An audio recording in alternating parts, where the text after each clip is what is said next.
And we're live. It is Monday, August 31st, 2020, 5:02 p.m. It is raining in Costa Rica, where our guest is. It is raining in Washington, D.C., where I am. Kate, is it raining in Cape Cod? No, for like once we have better weather than you. You have disrupted the order of the universe in which it is raining everywhere. But a great thing happened today, What's which that? is no, it is an amazing thing. The Verizon guy showed up at my house this morning at 8:05 a.m. to speed up my internet. And he came in. We kept 6 feet of distance. We both wore masks. He went down to my basement.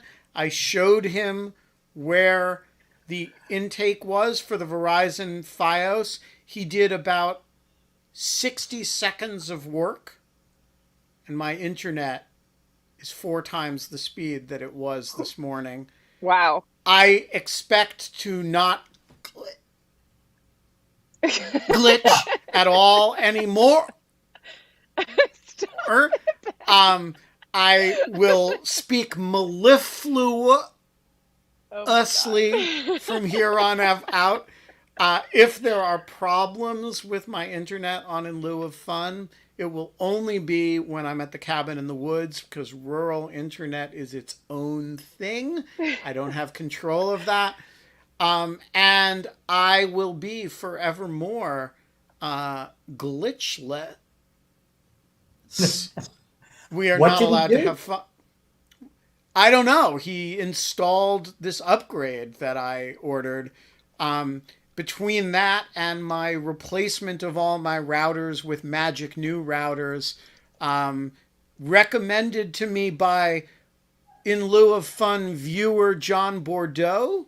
So I am now a new man in a new old dog shirt.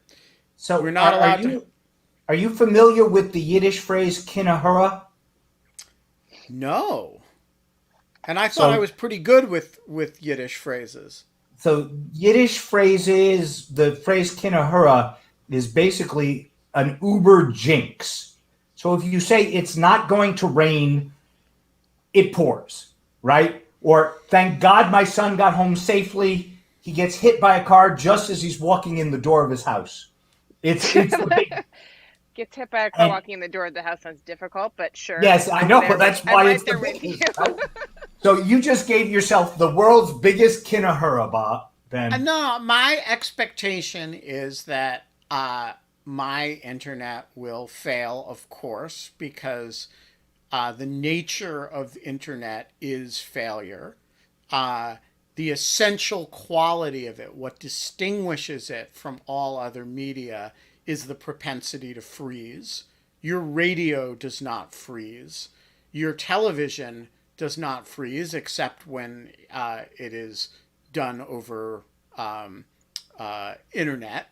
But the nature of the internet is that it is this incredible variety of content delivered imperfectly, and and it causes all kinds of problems. And we expect it to be perfect, and it never is. Chris points out that radio has static.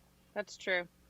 Yeah, but radio doesn't glitch. That's true. Static is different and it's usually your own fault for like driving somewhere that the signal gets worse or something like that, right? Yeah, I mean, It's not like we're sitting still and we're like, you but know. right when I, you're listening to All Things Considered or Rush Limbaugh or whatever you listen to, or music, it doesn't suddenly stop and right. then finish a second later. This is an organic feature of the internet, and it has been true as long as there has been an internet, that it freezes up sometimes, because all these little things, electrons, are coming by all these different routes, and they arrive in different orders at different times. They have to be reassembled. And so my point is, we've got to build up the confidence that this is now my new internet setup is going to be perfect so that people can have fun at my expense when it inevitably glitches again. We're not allowed to have fun anymore. In lieu of fun, we have Paul Rosenzweig, who is poor man stranded in Costa Rica, which is a real hardship. How are you doing down there? I'm not asking for sympathy, but if you want a little bit of hardship, I haven't seen any of my family in 8 months, right? Yeah. Honestly, I am in the middle of a wonderfully isolated farming community. And the last time I had a good meal that was not cooked by me or my wife was in December before we came here. Last time I had a good bottle of wine was when the 24 that I brought down with me in January ran out a couple of months ago. So, okay, yeah, I know my problems are small, but there you go. Joel, I have a very funny story about my time Stop that I've calling been. Paul Joel. Oh my God. Did I just do it? Did Yeah, I Okay. you really did do it that? again. Okay, so I want to caveat this for 1 second. Paul, I grew up with a kid named Joel Rosenzweig, and he spells his last name exactly like you.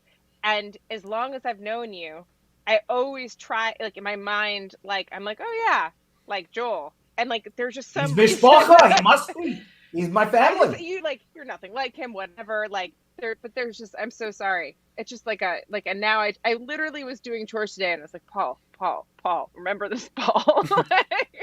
It's okay. I'll respond to Joel. You can call just the You worst just I called ever got. Ben Bob a second ago, I Yeah. think. The worst I ever got was Rosen Pig. So Oh, just don't do that. you guys had some really clever / horrible bullying nicknames that you got hurled at you when you were kids.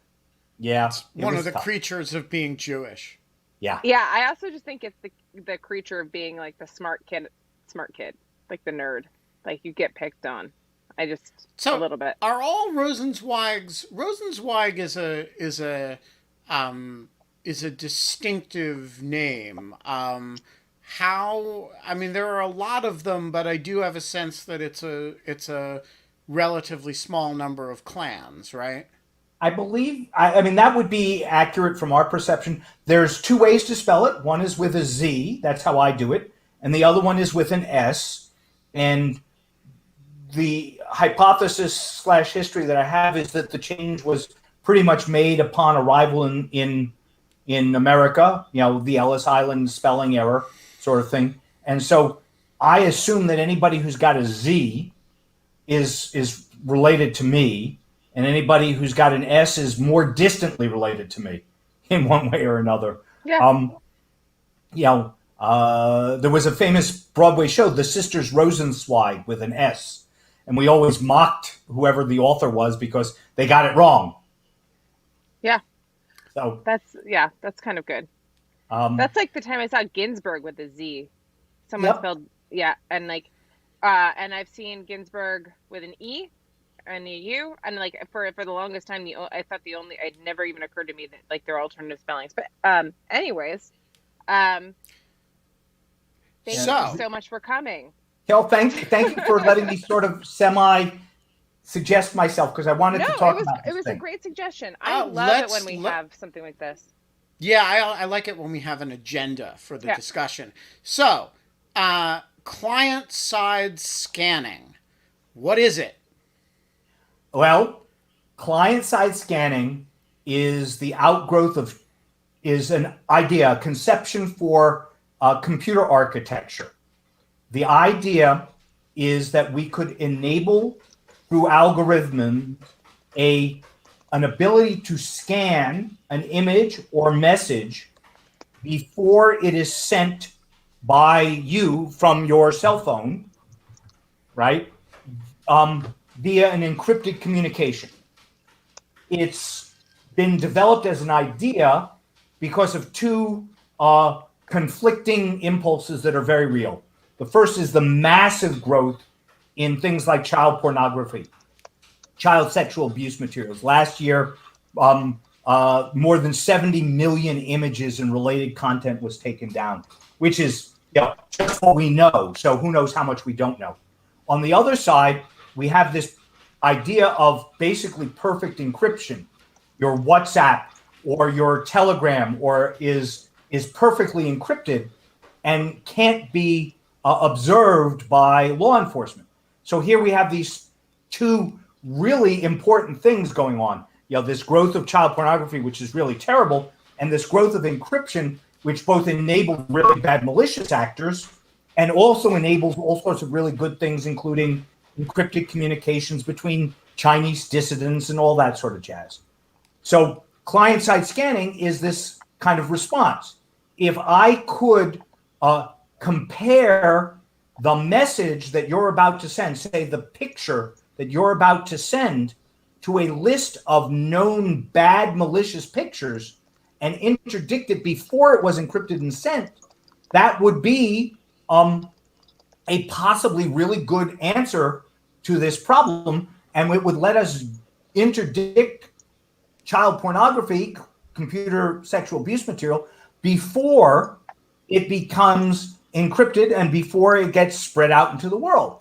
So the way these systems work is a picture will be hashed.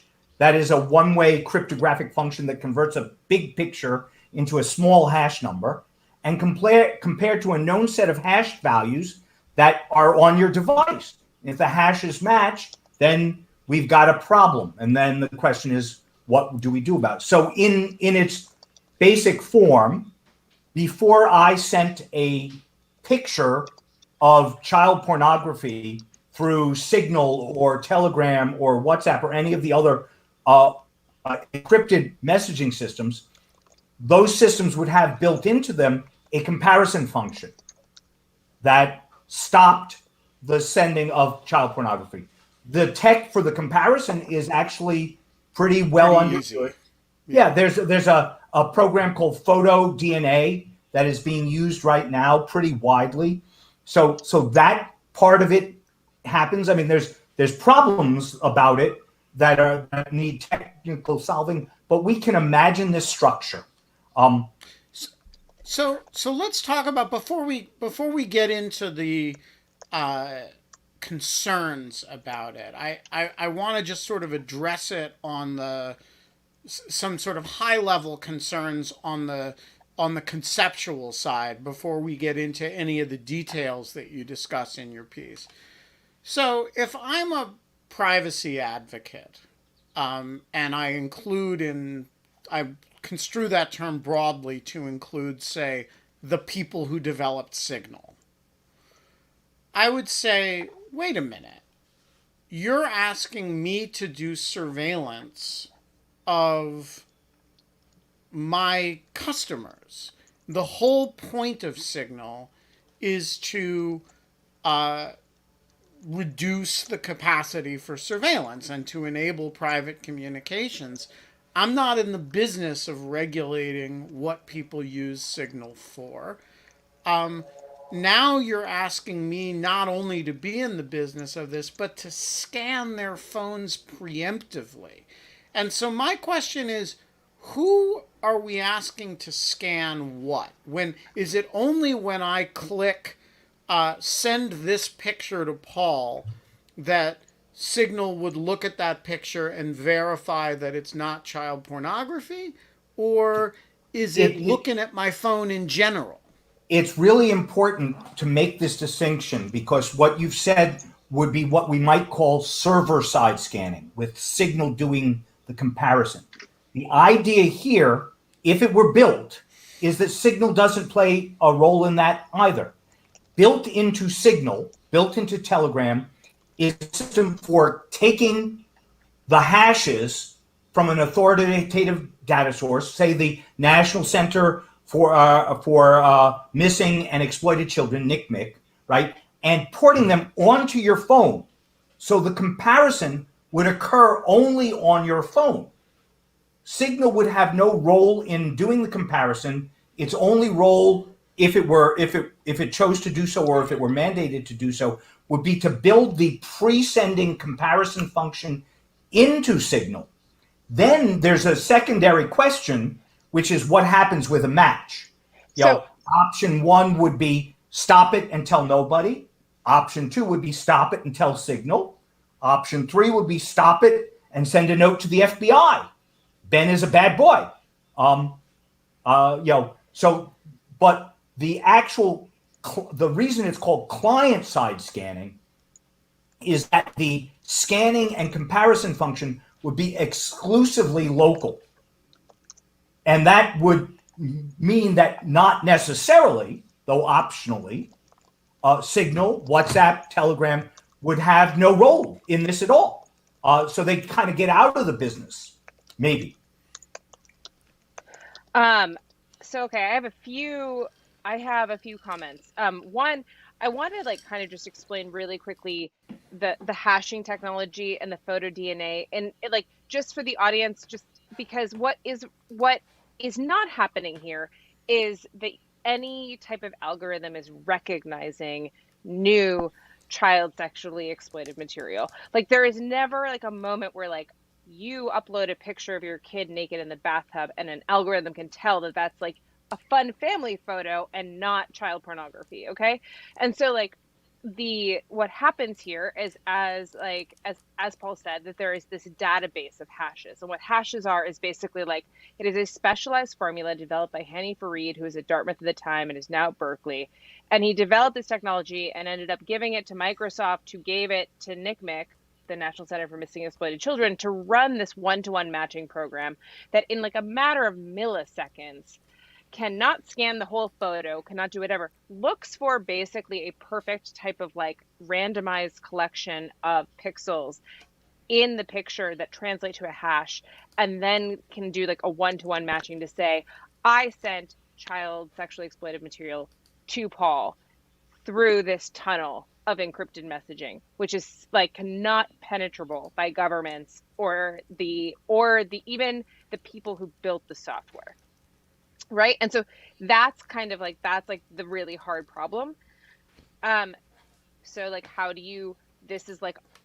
so before all of this happened, I love this issue, by the way. I think it's fantastic. And I don't mean to like be like explaining over you or anything like that. I just am thrilled with I like the client side model. Sorry. Alex Stamos, who's actually going to hopefully join us in a little bit. Alex is at the Stanford. He was the former chief security officer for Facebook, and he put on this great series of panels that were just phenomenal. I think the last point that you ended with, like, what do you do once you catch someone in the client side model? Like, what do you do? There are four different reporting mechanisms. Do you tell the FBI? Do you just take it down? Do you let something and that is when people were talking about that model, server side or client side, it was always referred to as backdooring. And what they meant by that was that basically they were breaking the encryption. Like there was a point at which it was just not going to be encrypted, even if it was just one-to-one matching. But it's not breaking the encryption, it's circumventing the encryption, right?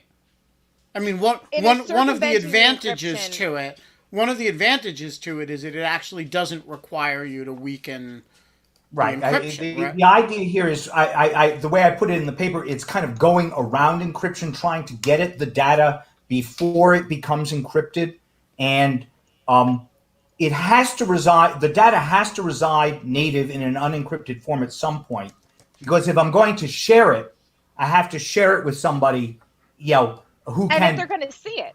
Yes, and they're going to see it. Well, the whole point is of sharing this stuff is to let somebody else see it. Lord knows why, but that's a different story. Right? I want to raise one more issue, but I think that Alex will address the other ones better than me. But I raised exactly this point, in the thing, because one of the other things that the people at NCMEC at these conferences were talking about a lot. Hey, Alex. Talking about a lot, and Alex, you'll remember this from New York in I think January, was that there was that there was a lot of discussion about how the real harm of online of like child sexual abuse material is that it perpetuates and it like never leaves, and that the harm is always recapitulated every time this is shared, and people live in fear that it is shared, which I think is a very real thing. Which, to your point, Paul, which I think is really great, it's like if you could just delete it and not involve law enforcement, it is like, in some sense, a very effective mitigation on that particular harm of like just not allowing it to be passed around anymore. And for like, and Or yeah, or if you can force the communication of it into unencrypted channels. I mean, the attraction of this from my point of view is, all right, like people who are, let's be just perfectly frank about this. People who are trafficking in large quantities of child pornography are compulsive about it. They're not, and if you cut off the encrypted channels for them, it's not like they're just going to stop. They will use unencrypted channels, and that is actually where you can catch them. And so, I mean, I think the attraction of this stuff, frankly, is if you could get the signals and telegrams and WhatsApps of the world to do this, even just at the level, we don't need them to report it to the Bureau. If we could simply get them not to transmit it, yeah. like an image that NCMEC has flagged and is part of the DNA will not be sent on one of these systems. So you would do a world of good. Like, you don't need them to interface with law enforcement. You don't need to just force them. Just take it out of, like, get Proton Mail to not transmit it. And then what are people going to do? They're going to attach it in their Gmail, which is pretty easy for law enforcement to access. I think you would do a world of good. I don't know. this is like very much the point that I made in January, and I just really want to quickly introduce Alex Tabos, who Hey, Alex. raptured in, and I texted to come in this conversation because Paul's. I forgot. I don't know what I was thinking, but like this would always have been a good conversation. I hope you guys. I don't know if you guys know each other, but you should know each other. I know Alex by reputation, but I think this is the first time I've ever seen his face. Yes, nice to finally meet you, Paul, after reading a lot of your stuff. Yeah, well, thanks. It's good to see you. So, okay, go ahead. Sorry. Oh, I was just going to say, so Alex puts on this wonderful conference for end-to-end that has been happening, or was happening, roundtables on end-to-end encryption. And I'm just very excited to almost pick this up there a little bit because, Paul, your article raises basically the main point that I closed the last of the second of these roundtables with, is like thinking was the best possible compromise. And so I'm just kind of curious, like, I'm curious, one, Paul, how you got there, and then two, Alex, like what you think of client side kind of intervention as like a solution to this, and if you've kind of come farther in your thinking on end to end. Well, so let me give you a kind of summary. I started this investigation, I think, kind of where Ben is right now, thinking that this would be an elegant, possible way to limit the distribution of this plainly awful material in a way that didn't degrade end-to-end encryption, which I firmly believe would be a terrible technological hoo-ha if we tried it. And I'll be honest with you, as I wrote this, I came away less and less enamored of client-side scanning for a number of reasons. I can list them out. First, of course, for this to work, it has to pretty much be mandated, right? Government has to tell Telegram, WhatsApp, Signal that in order to be sold in the United States, you have to have this capability. Because if any one of them doesn't, then everybody who's a bad actor is going to gravitate towards that system. Second, it gets the government in the business of telling us what is and isn't good speech. And, it's the authoritative data source, or NCMEC might be, but, that has discomforting ideas. Third, the thing we've already been talking about is where the notice goes and what happens. is a possibility. Fourth, I'm not so sure about its efficacy. In the run-up to this, somebody tweeted at me about the size of the database, and he's quite right that it's going to be big and getting bigger all the time. So we have a problem with large-scale, deployment of this. Fifth, if we put this algorithm on people's devices, we're going to create lots of cybersecurity problems on devices that we probably don't anticipate, because in order for this to work, it's going to have a lot of really significant permissions on your device to function. And that's going to open up a hole for bad guys to do other bad things, steal your banking information about it. It's also going to be widely distributed. So essentially, we're going to set ourselves up for every hacker in the world to try and figure out how to break this. Photo DNA is not a publicly disclosed set of algorithms. And some of the people I talk to suspect it may be because it's a little fragile, right? In its Very technology. fragile. I can go into depth on that if you'd like. Okay. Then, of course, there's commercial impact, right? This is going to be processor usage, operating speed, that sort of thing all gets chewed up. But then the last thing is, of course, and I've seen this in the comments in a lot of different ways, but the tech is neutral. We use it for kiddie porn, child sexual abuse material, right? China's going to use it to stop pictures of Xi that look like Winnie the Pooh, right? And that is a major threat, right? And that's all before I even begin to talk about American constitutional concerns, which I think are real. But for me, the legal part of this, I'm a lawyer, so I love to talk about this. But I was much more interested in kind of figuring out that there's a lot of open tech questions here for a large-scale deployment on a huge comms platform like Telegram or Facebook Messenger or WhatsApp or Signal or any of the other end-to-end encrypted systems that would be require some real answers that at least in the first instance I haven't found yet. And I would love to know more, Alex, about what you think. Sure. So it sounds like Kate's kind of already filled you in that this is a area of particular interest for me. So I actually started down this road in 2016 when we shipped end-to-end encryption in WhatsApp. And so this was when you were at Facebook. When I was the chief security officer at Facebook. So I had two sets of responsibilities that conflict. And this is where those responsibilities interact, which is one, the traditional chief security officer role is to keep bad guys from getting access to data, right? Now, there's a bunch of different aspects to this. But end-to-end encryption is incredibly powerful from a security perspective because it is the technical tool we have that reduces attack surface the best in almost any situation. And in this situation, when we turned on end-to-end in WhatsApp, it meant that a full compromise of the Facebook servers that support WhatsApp would not result in content being accessible from an attacker. That is an amazing reduction of the responsibility that you have as a security team. And so security teams love end-to-end encryption. The flip side is I also had an investigations team that was on the tail end of a massive safety organization that Facebook operated, where we dealt with the worst offenders in the world on a number of cases around terrorism, around fraud, but especially child sexual exploitation.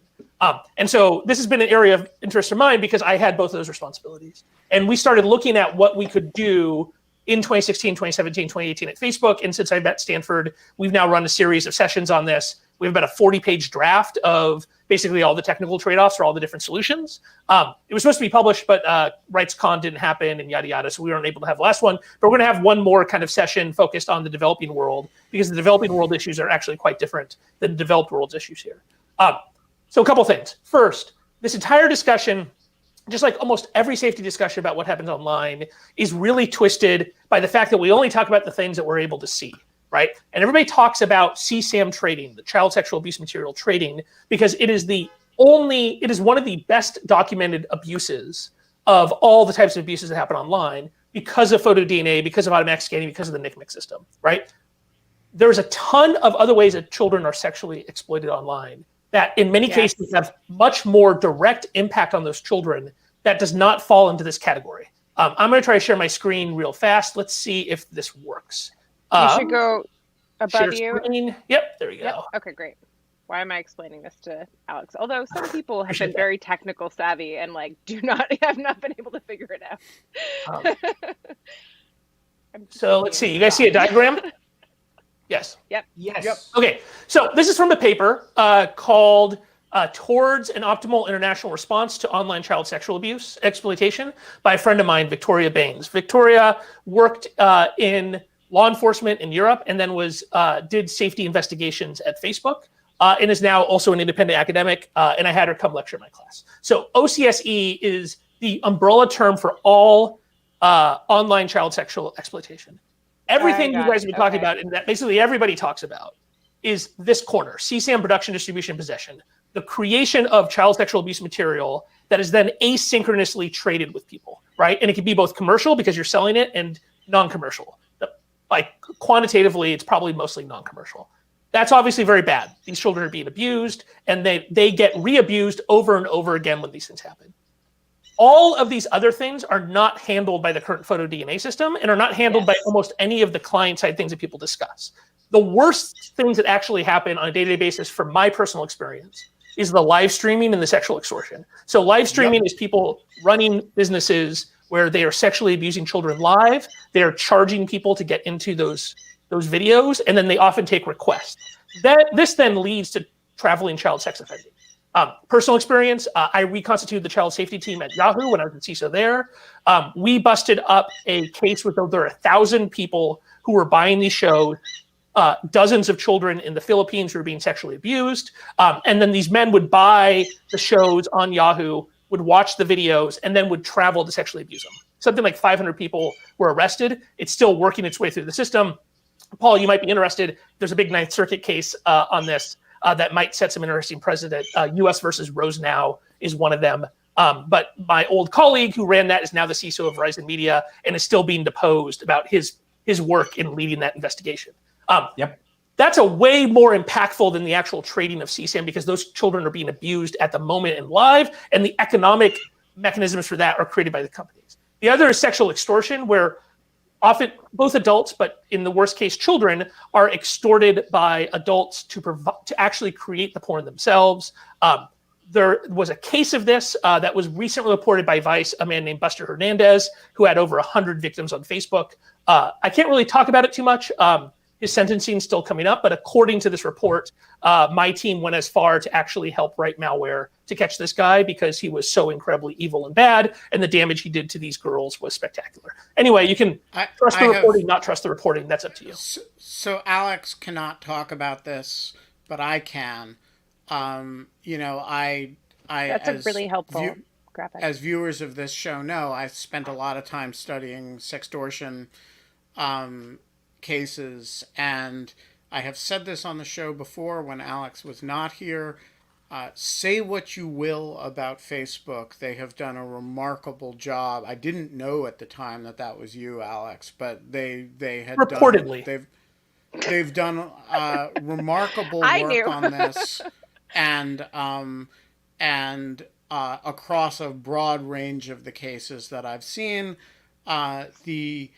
By the way, the number more than 100 that's small. The biggest sextortion cases involve many thousands of victims from a single perpetrator. These are awful, awful, awful cases. And this one was especially bad. The masochism he showed in controlling the girls and then making them do things was not about just about the sexual, but about controlling them and making them.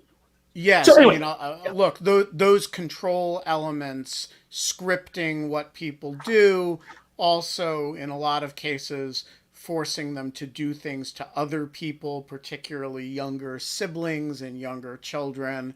Yes, think about however bad you think these cases are. Imagine it as badly as you want, and then add a decimal point to it. These cases are really, really bad. Right. So sorry, if I can bring it back to so my point here is that there's a ton of stuff that does not fit into the photo DNA model, right? Which the photo DNA model is you have to have a pre-existing content that you know is bad, that is hashed, the hashed are shared, you catch it. there's a bunch of reasons, Paul, you're right about PhotoDNA. The reason that Microsoft controls it so tightly and you can't put it in clients, it is known to be fragile, that if a bad guy has access to the source code, they will be able to defeat it.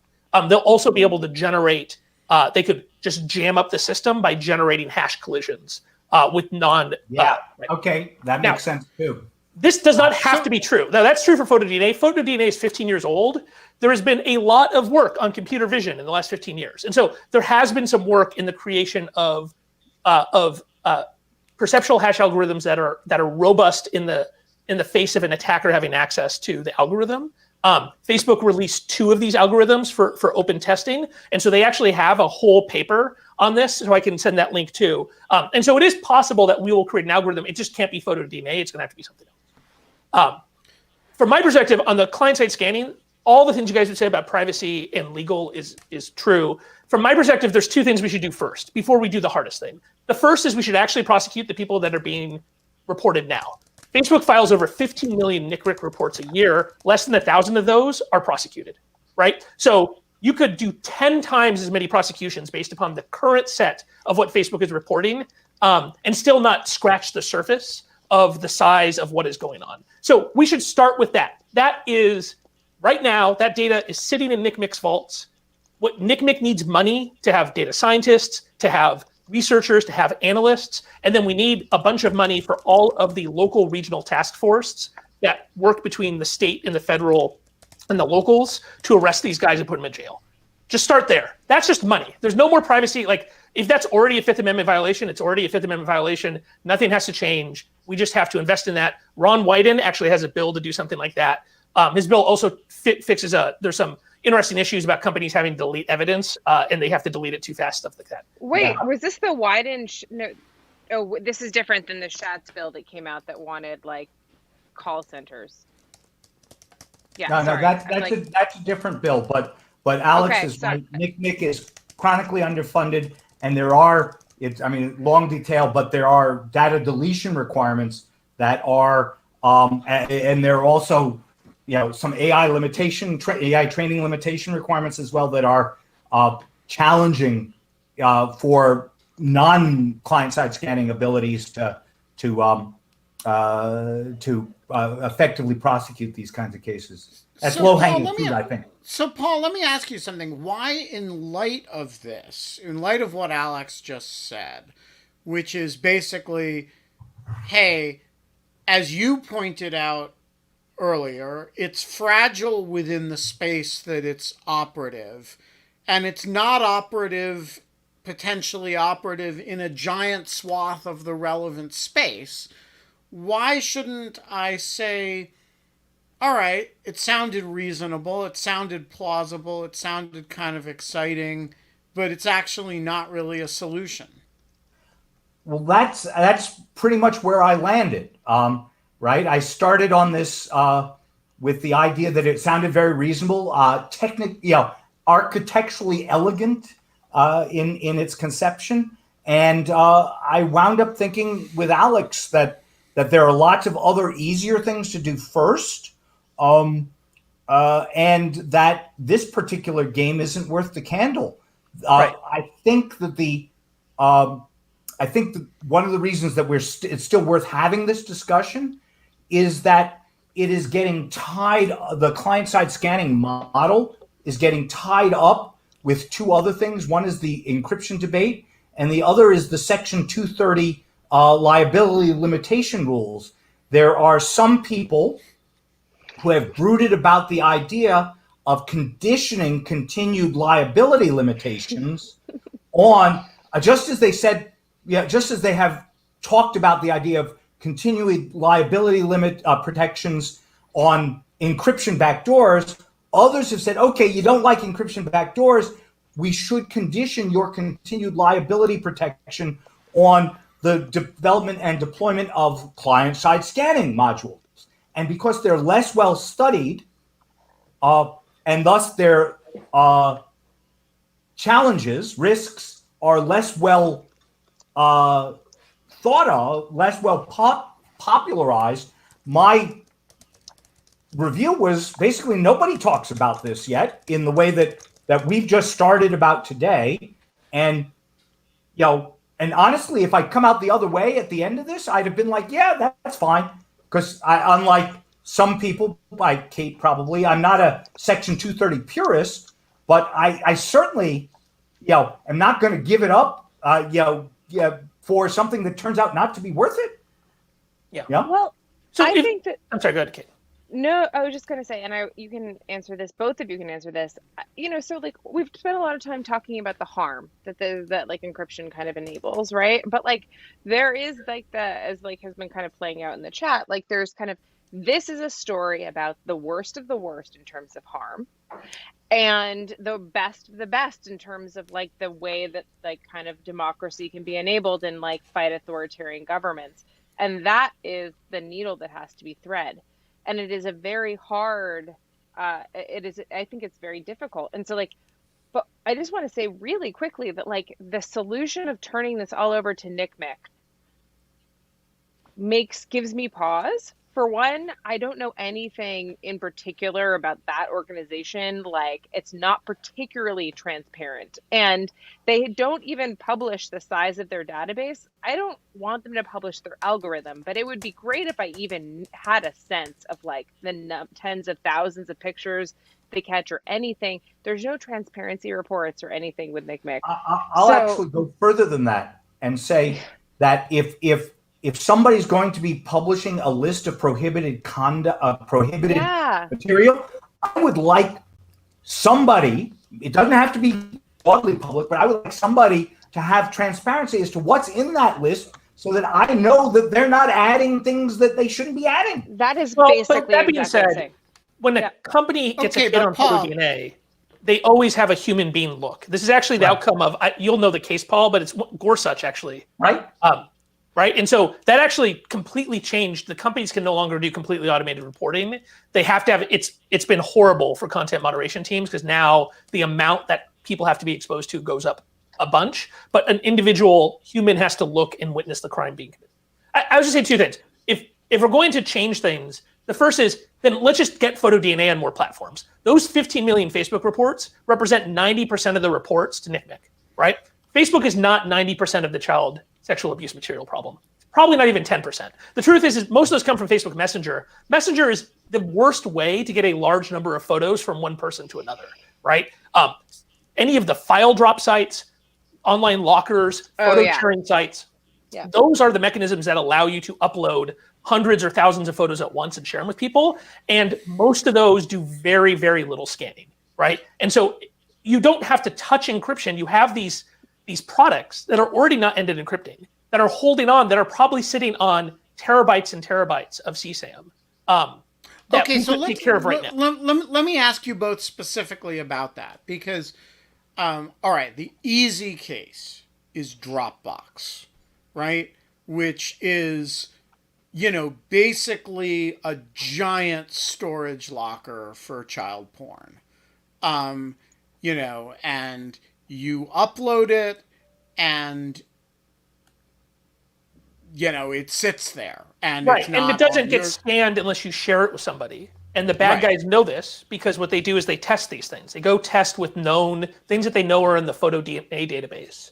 And they'll go upload it and they'll see if it gets taken down. Because by definition, this is what we call like a decryption oracle. By definition, you can't there are a bunch of abuses where you don't signal to the bad guy whether they've been detected or not. But the moment you detect CSAM, you're required to take it down. So it's a perfect detection mechanism for the bad guys to go test of what you know and what you don't know. Yeah. And Dropbox does not scan unless you share. Google Drive does not scan unless you share. AWS apparently does no scanning in S3 buckets. I bet S3 buckets. There's actually a project in Canada called Project Arachnid where they go and look through a bunch of stuff. They found a bunch of nasty stuff in S3 buckets, Google Cloud, Microsoft Azure. There's a long list of sites that I would start with that are not end-to-end encrypted. And so, again, the end-to-end encryption really only works right now in small chat situations, right? I'm helping Zoom with end-to-end encryption, and we're going to end up supporting a couple thousand people in a meeting. That will be the largest simultaneous use of end-to-end encryption that I know of in a commercial product. It is not a good solution for, I have lots of files, I want to share them with lots of people. So products are not deploying it anyway. So in a situation where they're not deploying it, you don't have to break encryption. It's the low-hanging fruit. If you do that, you catch those guys, we're way better than we would be it Yeah, breaks so- encryption on WhatsApp. Way better. So let's leave aside the question of whether there should be any kind of government mandate. But if you're Dropbox or Signal or companies that are building businesses around storage and transmission of files. The issue is not text. It's image files. It's video files. It's right. Why, if you were running Signal, Paul, why wouldn't you say, hey, I don't want to scan anybody's hard disk and anybody's files. But if you click attach, I want to know that the thing that you've attached isn't something that NCMEC has flagged as child exploitation material. So is there a low-hanging fruit stuff here that says, just as a normative matter, if you're if you're running Dropbox, if you're running Signal, if you're running WhatsApp, that there should be not looking at your files, but looking at what you're uploading to or using their system to communicate. They want to check against a system. What's wrong? Why isn't that low-hanging fruit? I think it's worthwhile dividing that question. There's this cloud storage people, and then there's the encrypted communications people. For Signal and Telegram, I'm not so sure that I'll let Alex speak to the capability. But even if they could do it, they don't want to because their entire business model is we don't look at anything you send. And but that's corrupt. I'm sorry. That's but that's how they make their money. But come on. I mean, I'm talking about here we're. If I said to you, I am UPS, no look, we're just like UPS, except under no circumstances will we look at what we're carrying. You would say that's outrageous. Now you want to send explosives. You want to send an argument against end-to-end encryption as a generic thing. I mean, no. I'm not saying it shouldn't be encrypted. I'm not saying it shouldn't be protected. There's good arguments for that.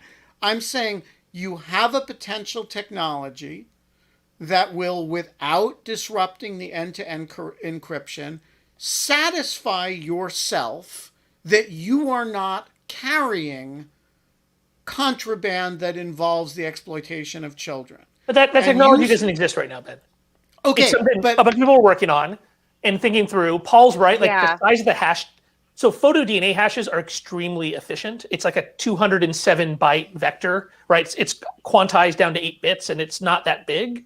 And so they're easy to store. And even then, it would be computationally infeasible to be pushing it to everybody's phones. And so this is something we're exploring in our big paper. This is the nice thing about being at Stanford is I work with AI folks and computer vision folks, is we're looking at what the computational limits are with current computer vision of doing windows where everybody's phone has a different 50,000 hashes or something like that. So there are options, but let's not have the conversation predicated on the idea that this is doable. It is something that can be worked on. And when I'm trying to get the much better implication of your question. But I'm responding to Paul's point that they have a philosophical objection to engaging in this activity if it were doable. Because that seems to me, once you say that, you're saying, I think people have the right to transmit child pornography. Or at least, I'm not going to get in the way. And I got a problem with that. Well, two things. First, the communication systems are much less efficient than the bulk cloud storage systems. So I think one of the points to take from this that is really useful is that if we just had photo DNA deployed in, photo DNA deployed in, Skype? Really? What? You use Skype in 2020? Anyway. never mind. It's my voice. It's my mother calling. Okay, she's 92. Actually, the fact that I've got her on Siri- Skype is a major Yeah, plus up. that's an accomplishment. NPR only uses Skype when they record my interviews. It's really sorry. Anyway. In any event, hi Mom. I'll talk to you later. She wouldn't know how to do this. It would be a major plus up just to be doing something in unencrypted environments without ever even thinking about breaking encryption. So, Dropbox, Google Drive, all ripe for this, and they get us a lot fun. I think, though, that in the communication space, you're trying to describe something that doesn't exist, Ben, which is an ability to scan an encrypted communication in transit. That doesn't exist, and it can't. Yes. So the only thing that we can do is scan it beforehand, which is the client-side scanning model that we've been talking about.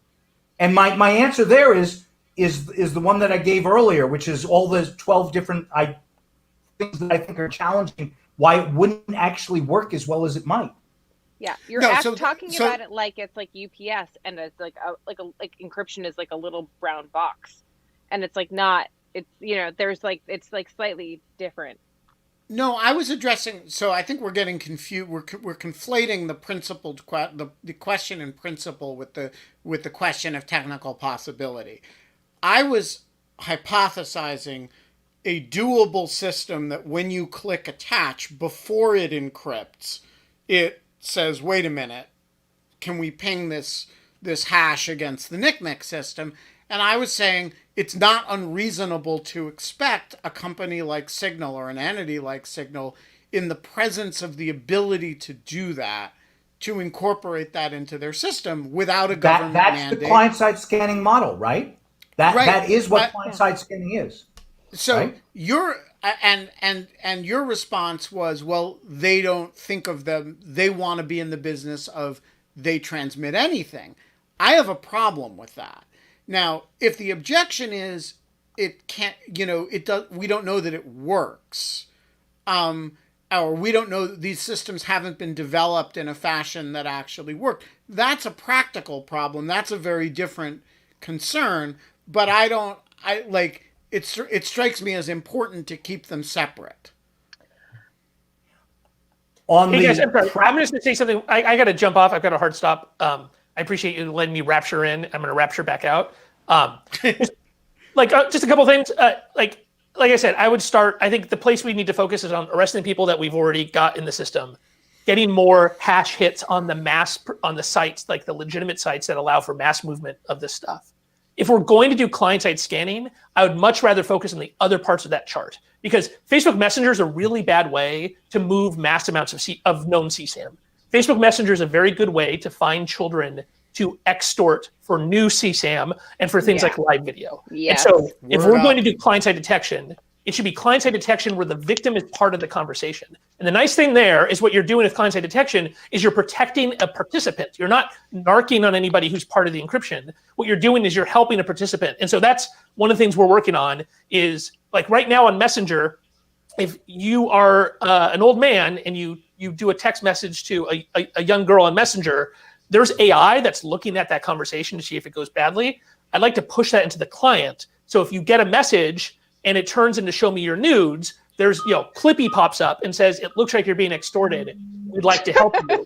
And you say yes, and that reports it with her permission, the victim's permission. And I think that's the first place to start before some kind of general break to encryption. The problem here is that this is being driven by the law enforcement side, and law enforcement only understands one thing, which is access to plain text in the way that they can attach to an indictment, right? That's all they see this as. And we have to change our entire conception of what happens online, which is that 99% of the harm reduction that happens online happens because the platforms do it themselves without any law enforcement component.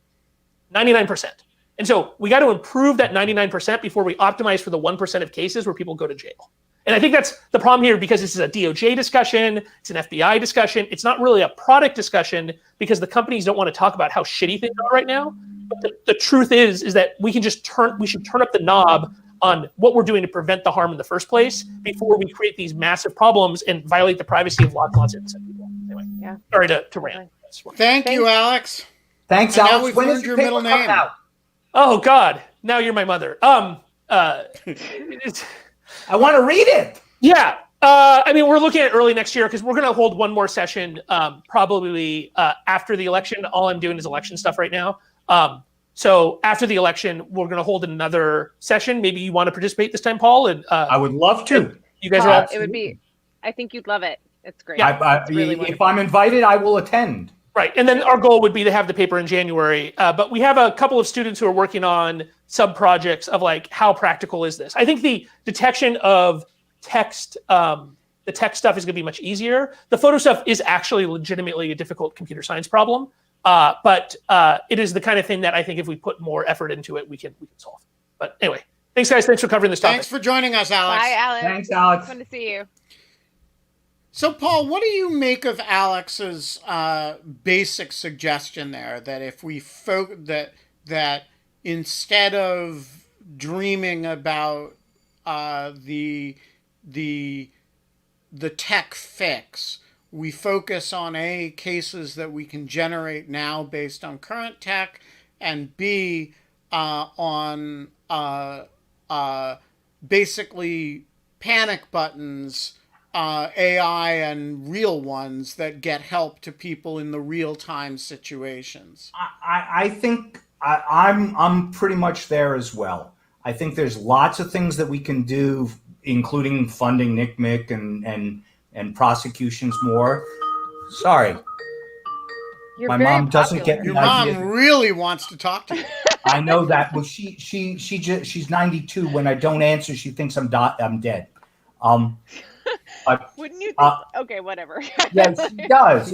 She's 92. I'm sorry. It's role reversal. But I mean, there's also lots of unencrypted stuff that is out there. If we just made it easier for kids to report, that somebody was doing something really bad to them, that would improve life a lot, quite a bit. So there's plenty of low hanging fruit stuff out there that if we put easy report buttons into chat functions and chat rooms so that you could click on a little red thing, help, I'm in trouble, that would be good. I mean, and obviously I don't know anything about this, but there's lots of ways to design that so that it's easier to click on or harder to click on, more attractive to click on, that child psychologists and interface designers can do. So there's lots of that going on. And one really, really simple thing that is super important: why hardware ships without a physical switch that turns off webcams is unimaginable. Yeah, the idea that there's no hardware switch. I forget pin who you could pull out. If I was a parent, I would just pull out that fucking pin. Just like an on-off switch. Just building that into built-in webcams, just a physical hardware switch, would protect a lot of kids. I think that's right. I think Chris Sagoyan may have made that point to me years ago. And I remember thinking, I disagree with Chris Sagoyan about everything, but that's right. Yep. And I think it was Chris. It's bothered me ever since. Why is there no just turn the damn thing off? I have a question around, well, not a question, but like a point around kind of your point, Paul, which is like, well, why just like not have more reporting? Of the millions, like probably 1.2 million reports that Facebook receives every 24 hours for problematic content,